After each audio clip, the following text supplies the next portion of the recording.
sesudah mendengar penjelasan dari para dokter yang ahli, 85%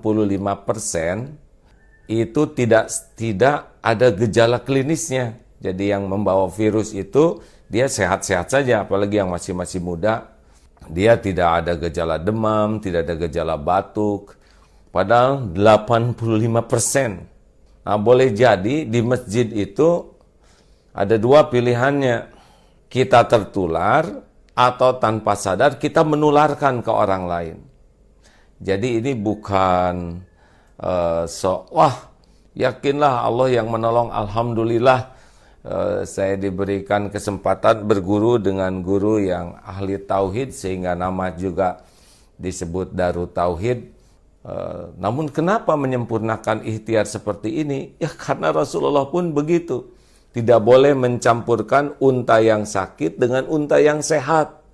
Nah kita tidak tahu sekarang siapa yang sakit dan siapa yang sehat.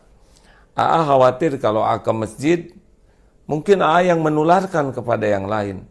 Karena orang-orang sehat itu ujiannya sekarang 85% virus itu tidak menunjukkan gejala klinis. Saudaraku sekalian, ini bukan main-main ya. Lihat dalam tempo sebentar saja 2 minggu grafiknya dari 2 sekarang sudah 227. Bisa dibayangkan ini persis keadaan Italia 2 minggu pertama. Juga keadaan Iran 2 minggu pertama. Tiba-tiba begitu, ini besok lusa bisa melesat karena sebagian besar yang terpapar virus itu tidak menyadari dirinya membawa. Kita berdesak-desakan terus kena lewat tubuh. Kemarin sudah juga menyimak penjelasan dari dokter yang langsung ini berinteraksi.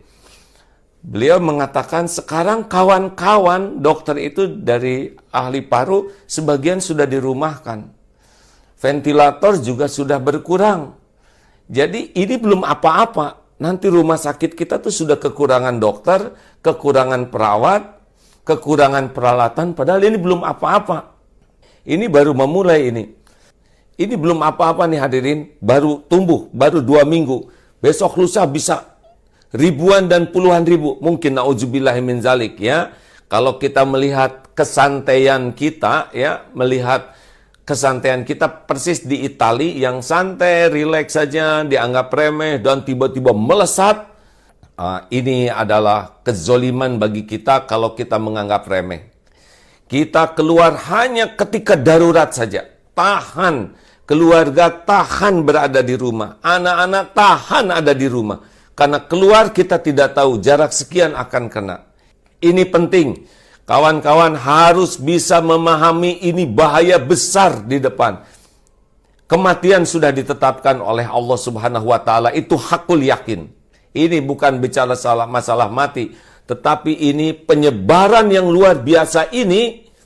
Kapasitas rumah sakit kita terbatas, dokter, perawat terbatas. Ini beda dengan di negara lain yang fasilitasnya banyak, kemudian uangnya juga banyak, kesadaran masyarakatnya disiplin. Korea itu tidak di lockdown, tapi disiplin. Dan setiap hari itu mengecek dari sini tuh sampai 15.000. Nah, kita sudah hampir setengah bulan, baru berapa ratus yang dicek. Ini luar biasa di depan ini. Saudara-saudaraku sekalian, ini luar biasa di depan. Sedih sekali melihat banyak orang yang meremehkan, bahkan menertawakan satu sama lain, masih senang berkerumun. Ya mungkin karena belum paham.